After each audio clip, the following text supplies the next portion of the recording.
يمشي التراب يضمني. اعلان بالفور 1917 یہودی آباد ہونے شروع ہو گئے، اور اصل میں اسی کے لیے خلافت کو منسوخ کرایا گیا۔ سلطان عبد الحمید، اگرچہ یہ ترکی خلافت جو ہے مرد بیمار کمزور، پھر بھی وہ مسلمانوں والا جذبہ اتنا تھا، انہیں بڑی سے بڑی رشوت پیش کی گئی تھی۔ ظاہر بات ہے یہودیوں سے بڑھ کر رشوت دینے والا کون ہو سکتا، جن کے ہاں ایسے بینکر ہوں جو 40 بلین ڈالر کا ایک چیک لکھ سکیں۔ پھر یہ کہ ان پر سیاسی دباؤ بہت ڈالا گیا۔ انہوں نے جب تک خلافت عثمانیہ برقرار رہی، یہودیوں کو فلسطین میں آباد ہونے کی اجازت نہیں دی، کہ جو معاہدہ کیا تھا حضرت عمر نے رضی اللہ تعالی عنہ، خلیفہ ثانی نے، خلیفہ راشد نے، ہم اس کے پابند ہیں، اور ہم یہاں یہودیوں کو آباد ہونے کی اجازت نہیں دیں۔ لہذا انہوں نے اس خلافت ہی کا بستر طے کرایا، اس لیے کہ نہ رہے بانس نہ بجے بانسری، نہ مسلمانوں کی وحدت ملی کی کوئی علامت دنیا میں باقی رہے، اور نہ مسلمان کسی مسئلے پر جمع ہو کر کوئی موقف اختیار کر سکے۔ اعلان بالفور کے نتیجے میں آبادکاری شروع ہوئی۔ 1948 میں اسرائیل قائم ہو گیا، معجزہ ہو گیا۔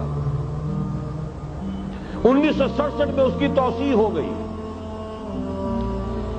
اس میں ایک بات اور بھی عرض کر دوں، یہ سارا کس طور سے ہوا ہے کام؟ آپ نے زائنزم کا نام تو سنا ہے، صہیونی تحریک۔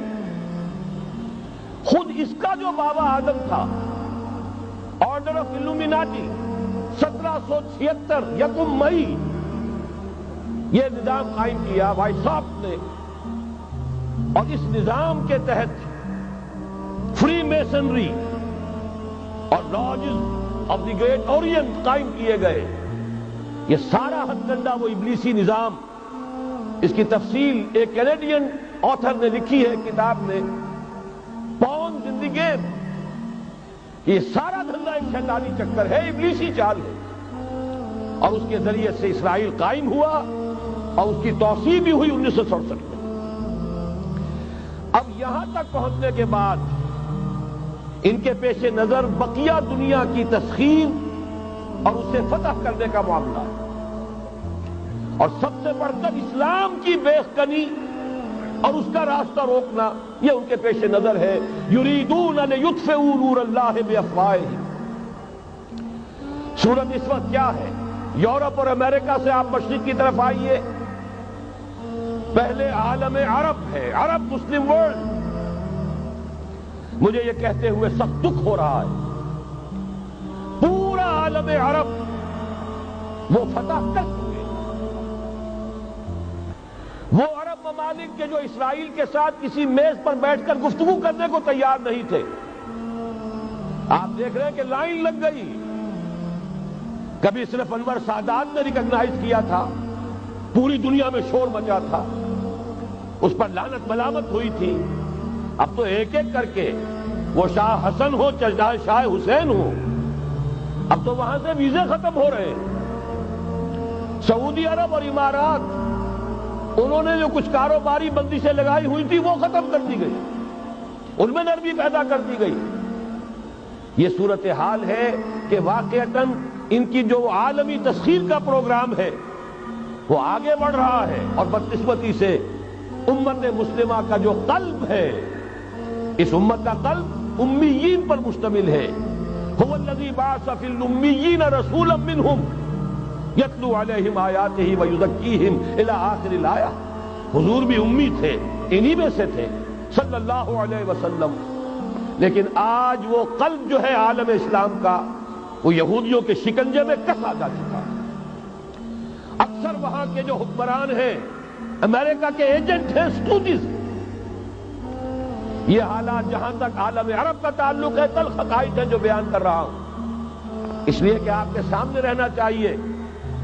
یہ جو اقبال نے کہا کہ دنیا کو ہے پھر مار گئے روح و بدن پیش، ابلیس نے پھر اپنے درندوں کو ابھارا، اللہ کو پامرضی مومن پہ بھروسہ، ابلیس کو یورپ کی مشینوں کا سہارا، یہ دوبارہ ایک بہت بڑے پیمانے پر حق و باطل کا گھمسان کا رنگ پڑنے والا ہے۔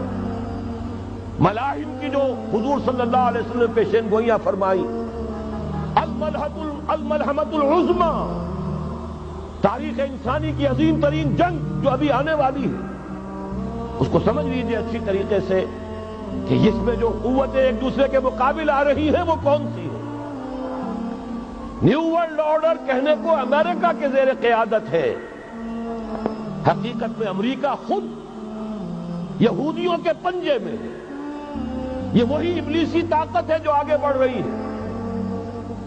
عالم عرب کو فتح کرنے کے بعد اب ان کے پاس اگلا عالم اسلام کا حصہ ہے، غیر عرب مسلم ورلڈ۔ ایران ہے، اس کے شمال مشرق میں ترکستان ہے، روسی اور چینی، مشرق میں افغانستان ہے، پاکستان ہے۔ یہ ایک بہت بڑا سالڈ بلاک ہے۔ اس کے بعد اگرچہ ہندوستان آتا ہے، بھارت، ظاہر بات ہے کہ وہاں مسلمان اقلیت میں ہیں سوائے کشمیر کے، لیکن یہ نوٹ کیجئے کہ وہاں بھی کم سے کم 15-18 کروڑ مسلمان موجود ہیں۔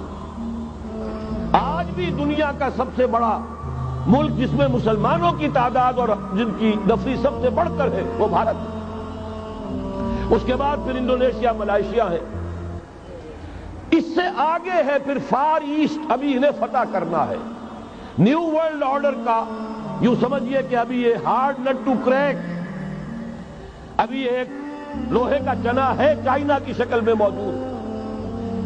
اور مجھے یاد آ رہا ہے ڈیگال کے الفاظ بہت سے لوگوں نے سنے ہوں گے، اس نے کہا تھا کہ ہم نے خامخواہ روس کو اپنا دشمن بنا لیا ہے، وہ تو ہمارا بھائی ہے، وائٹ ریسس، وہ تو بنیادی طور پر یورپین قوم ہے۔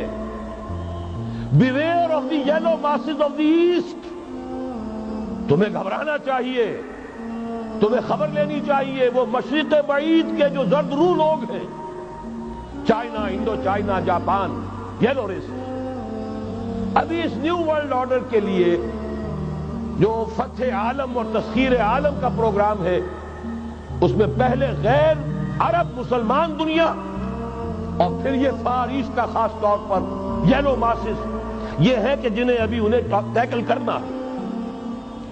اور اسی لیے میں عرض کرنا چاہتا ہوں، حقائق ہمارے سامنے رہنا چاہیے۔